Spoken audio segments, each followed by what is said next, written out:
क्योंकि दोस्तों, wild life की न्यूज़ में आज कुछ ऐसी जानकारी है कि वाइल्ड लाइफ चारों तरफ बहुत एग्रेसिवली आगे बढ़ रही है। जहाँ टाइगर की बात करें तो जो सिमलीपाल की टाइग्रेस थी, जो झारखंड होते हुए बंगाल, पश्चिम बंगाल के एरिया में चली गई थी, उसे तो ट्रैंकुलाइज कर लिया गया है और ट्रैंकुलाइज करके वापस यहाँ अपने सिमलीपाल में लेके आए हैं। लेकिन इससे पहले ये जो दो टाइग्रेस थी, जमुना और का नाम, ये जो अभी टाइग्रेस थी बंगाल में जो पकड़ी गई, इसको तड़ोबा टाइगर रिजर्व से लाया गया था। तो इसके साथ में एक जमुना करके भी टाइग्रेस लाई लाई गई थी। अब इसको पकड़ के लेके आए हैं तो जमुना वहां से उस एरिया को छोड़ के बाहर आ गई। इसी तरीके से अगर पूरे देश में जहां जहां टाइगर की पॉपुलेशन अधिक हो गई है फॉरेस्ट एरिया में, जिनमें टाइगर रिजर्व जो एरिया थे, वो लगातार अब आगे बढ़ रहे हैं। पीलीभीत का टाइगर जो लखनऊ आया था, वो टाइग्रेस है, वो भी अभी पकड़ी नहीं गई है। वो भी लखनऊ के आसपास के एरिया में लगातार घूम रही है। हालांकि फॉरेस्ट डिपार्टमेंट हिदायत दे रहा है, स्कूलों की छुट्टी कर दी गई है, लेकिन अभी तक वो पकड़ में नहीं आई है। उसके लिए दो हथनी भी लेके आए थे, कोई काम नहीं बना।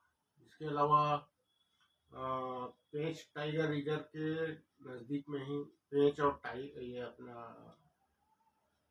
कान्हा टाइगर रिजर्व जो है, उसके बीच में सिवनी करके जगह है। यहाँ पर एक चरवाहा था जो गाय चराने गया था। अचानक उसका टाइगर से आमना सामना हो गया और टाइगर ने उसको मार दिया, उसका शिकार कर लिया, जिसपे कि खूब बवाल हुआ था। फॉरेस्ट डिपार्टमेंट के रेंजर, डिप्टी रेंजर पहुंचे तो ग्रामीणों ने उनकी गाड़ी वाड़ी में तोड़फोड़ की और मारपीट की है। हालांकि ये सब नहीं करना चाहिए, क्योंकि वो तो अपने हिसाब से लगे ही रहते हैं। ना तो वो जादूगर है कि उनको पता चल जाए कि टाइगर एक्चुअल में यहाँ पे आ गया है तो वो करे। लेकिन हाँ, ह्यूमन वाइल्ड लाइफ कॉन्फ्लिक्ट में जो सबसे बड़ी बात है वो है कि जानकारी, अगर जानकारी प्रोवाइड की जाए कि एक गुट में जाए, गुट बना के, झुंड बना के, क्योंकि इनको लकड़ी और घास के लिए जंगल में जाना पड़ता है ग्रामीणों को, तो वो गुट में जाए और एक व्यक्ति खड़ा रहे जो पहरा देता रहे, बाकी अपने काम में लगे रहे, तो ही कुछ उपाय हो सकता है। क्योंकि जैसे जैसे भारत में टाइगर की संख्या बढ़ती जा रही है, तो उसके साथ ही ह्यूमन कॉन्फ्लिक्ट जो है वो भी बढ़ता जाएगा। जैसे ही गर्मी आएगी, भालू जो है जंगल से निकल के आने लगते हैं। महुआ वगैरह, जो बाहर क्षेत्र में महुआ गिरते हैं, महुए के फूल, उसको खाने के लिए आने लगते हैं। गर्मी में पानी नहीं मिलता है इस जंगल के अंदर। जब पोखर तालाब सब सूख जाते हैं तो वो फिर गांव की तरफ मूव करते हैं। अगर देखा जाए तो टाइगरों की संख्या जो लास्ट बताए थे, नियर अबाउट 4,000 से ऊपर टाइगर हो चुके थे। और इस समय मेटिंग सीजन जो हुआ उसके बाद भी काफी बच्चे पैदा हुए हैं। अब वो भी बढ़ेंगे, तो वो बढ़ रहे हैं, बढ़ेंगे तो निश्चित रूप से मान के चलिए और एक्सपेंड, जिसमें कि अभी जैसे कि बांधवगढ़ का जो संजय डुगरी का एरिया है, संजय नेशनल पार्क, वो वहां से भी 4 टाइगर, जो अपने नया पार्क बना है गुरु घासीदास नेशनल पार्क, गुरु घासीदास तमोर पिंगला अभ्यारण्य, वो टाइगर रिजर्व घोषित हो गया है। उसके एरिया में 3 बाघ और एक बाघिन की पुष्टि हुई है कि वो इस एरिया में घूम रहे हैं। और आपके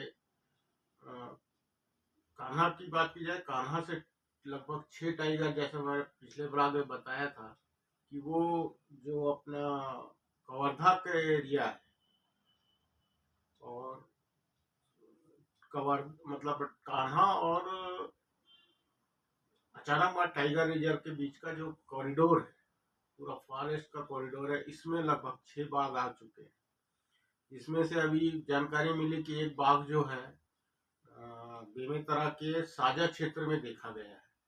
हालांकि उसने सॉरी मोहभट्टा करके जगह है जहाँ 2 दिन पहले वो देखा गया, उसके बाद गुरुवार को, उसके बाद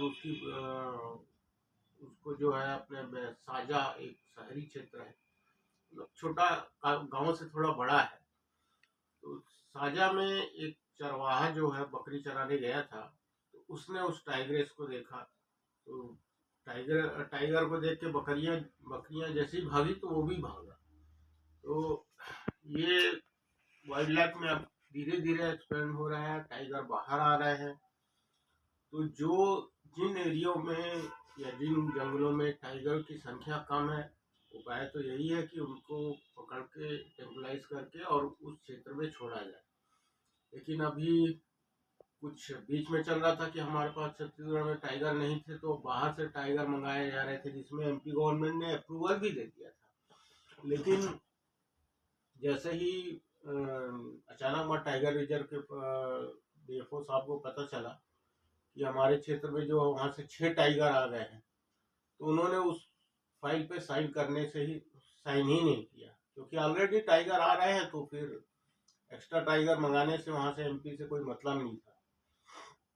अगर पूरा इस जंगल को देखा जाए, मध्य भारत और उत्तर भारत के क्षेत्रों में, तो जितने भी जो टाइगर रिजर्व के नाम से फेमस है टाइगर रिजर्व,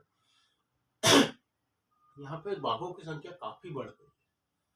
अब वो अपने क्षेत्र, उस पर्टिकुलर जो एरिया था, उससे वो अगल बगल जा रहे हैं, तो बाहर निकल रहे हैं, तो जहाँ तो उनको फॉरेस्ट मिल जा रहा है, यानी कॉरिडोर वगैरह मिल जा रहा है, वो तो उस रास्ते पे निकल जाते हैं। लेकिन जहाँ पर नहीं मिलता तो वो ह्यूमन के बीच में पहुंच जा रहे हैं, तो एक ह्यूमन कॉन्फ्लिक्ट बढ़ता चला जा रहा है। जैसे कि अपना सतपुड़ा के बाघ जो है, वो काफी तेजी से राता पानी की तरफ गए। तो राता पानी में जिस जगह पर कहना चाहिए जंगल तो था, लेकिन टाइगर नहीं थे, आज वहाँ 53 से ज्यादा टाइगर पहुंच चुके हैं। इसके बाद उसको भी अभी हाल ही में नया टाइगर रिजर्व घोषित किया गया है। तो ये जानकारी है। इसके अलावा छूट मूट अभी हाथियों में तो कोई ज्यादा मूवमेंट नहीं आया है। हाँ, एक भालू ने एक शख्स को अटैक करके मार डाला था, बाकी ज्यादा कुछ है नहीं। तो इसी के साथ मैं अपना ये ब्लॉग समाप्त कर रहा हूँ। लेकिन मैं आप लोगों से उम्मीद करूँगा कि मेरे इस चैनल को शेयर करें और लाइक सब्सक्राइब करें। आप लोग मेरे को सहयोग करेंगे तो निश्चित रूप से मैं इस पर और बृहद जानकारियाँ उपलब्ध कराता रहूँगा।